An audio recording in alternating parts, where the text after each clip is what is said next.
Hi, this is YFI, and my name is Shay, and I'm sitting here with Karen and her daughter Kayla. As you can see, Karen is disabled and been in a wheelchair for how long, Karen? At least 20 years. 20 years. So Kayla, you're 9? Eight. 8? Yeah, 9. And how have you dealt with your mother being in a wheelchair? I don't like it, but I have to deal with it. Deal with it. What do you think about that, Karen, when she says that? I don't like the way she phrased it, but kids are gonna be kids, and she might as well deal with it because that's all she's known right now.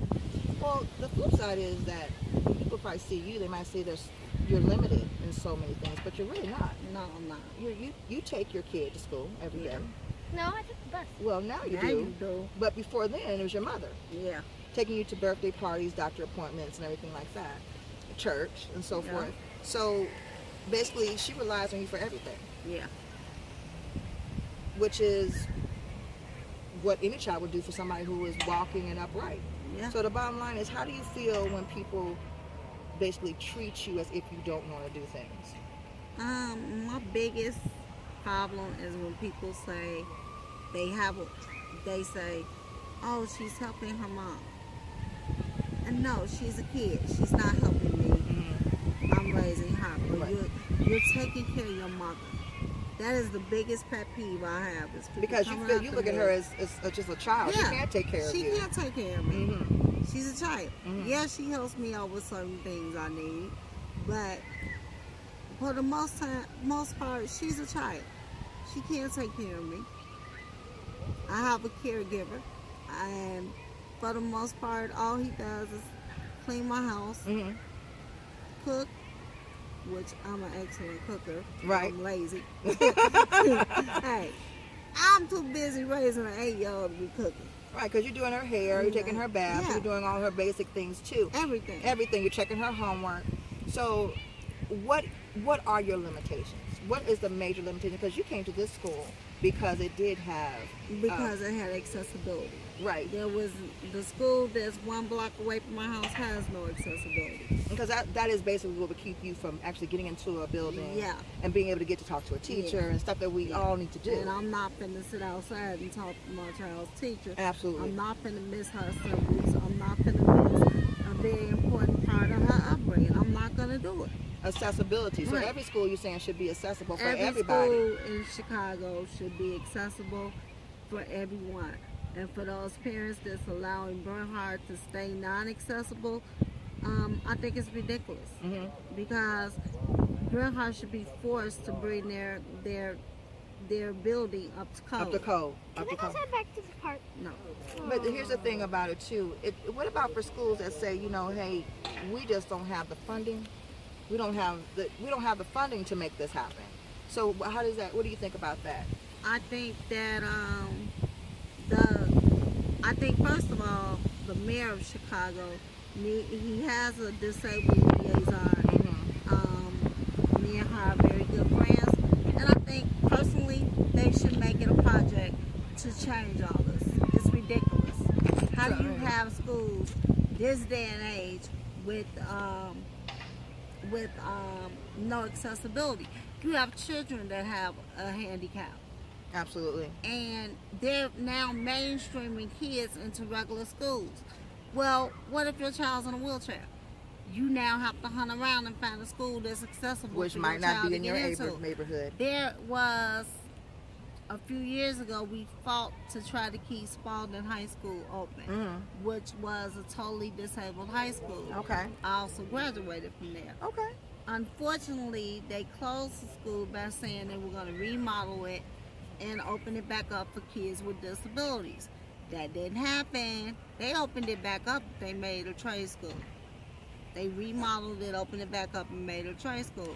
Some of the kids that I mentored when they were closing that school ended up in mainstream schools. Okay. A lot of them have developmental issues. They can't handle being in a mainstream school. So what do you do with these kids? That's a good question, because basically what you're saying is that why should they be expected to go They should. mainstream when they can't? They should. Yes, right. So I'm thinking, you have kind of painted a picture of what it looks like from your eyes, and Yeah. I think a lot of people don't see it that way. No, they don't. So, Spalding High School has been gone for how long? Kayla be 9 this year, 9 years. So there are no replacements, No, and there's no No, other there's replacement not. in the city of Chicago. no. That was the only high school in the city of Chicago that was disabled. There are disabled grammar schools, but there are no. And Spalding was a disabled grammar school on one side, and high school on the other side. Okay, so if you could speak right now, what you've been doing for long, is if you could speak to all the other the disabled community as a whole, what could you say to them that are facing the same type of issue with finding accessibility to get into their kids' school, or accessibility to get into a restaurant? Or to get their child, if you have a developmentally child, to get their child into a school that really cares about them, especially high school, I think it's the board of education needs to do a better job than what they're doing. I agree. Because I know someone that's 17 years old. She's developmentally disabled. The school bus picks her up every day, but they take her to a regular school. Is she learning like a regular child? No. Is the teachers equipped to help her? Not really. She's been transferred to 2 schools, and this is the only school that says we'll take her. That's pretty pitiful, actually. All the other schools in around That's pretty her unbelievable. neighborhood won't take her because she's disabled. She not disabled, but she's developmentally slow. She has the mind of an 8-year-old. It's great. I You mean, know? it's great that you're speaking for them, because I think that when we think of disabled and mentally challenged, we kind of put them in a little box and kind of Oh, yeah. just forget the importance that But they need to be that's- educated as well. That's what they want. That's what they want you to do. Mhm. If it's left up to the people in power, which is the board of education, the mayor, the governor, everybody. If it's left up to them, people with a disability wouldn't have a voice.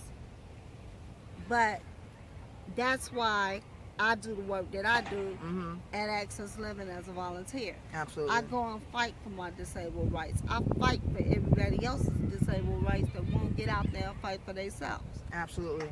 You know, there's people out here that I have one child.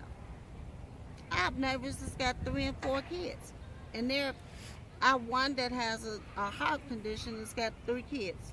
2 of them goes here. You look at her and you would say she's normal. She can't walk up the stairs at Bernhardt. I told her to put her kids over here, so she wouldn't have to do no stairs. You try to put her at rest. Yeah. And that's the thing. I went through the board of education to get Kayla in here. I researched the school before I called the board of Now, education. you just said the key word right there, which is research. research. Yep. Do your own research. You got to. If you don't, you're gonna be really in a Yeah. position where you might not even have accessibility ever. You have to really think You have to. beyond what's You in front have of to. you. Because Bret Hart was right next to you. Yeah. So And when I found out I was pregnant with my daughter, I looked at her father and said, Kayla will not go to Bernhardt. He looked at me and said, that's her neighborhood school. She has no choice.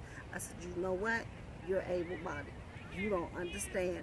I've got the ability to put that child anywhere I want to because of my disability. She will not be at Bernhardt for one day. And she has never spent a day in any other school but Ray. and the bottom line is accessibility, a disability that should mean accessibility. That's right. Absolutely. This is Shay Eden. This is YFI. Thanks for tuning in. Thanks, Karen. Mm-hmm.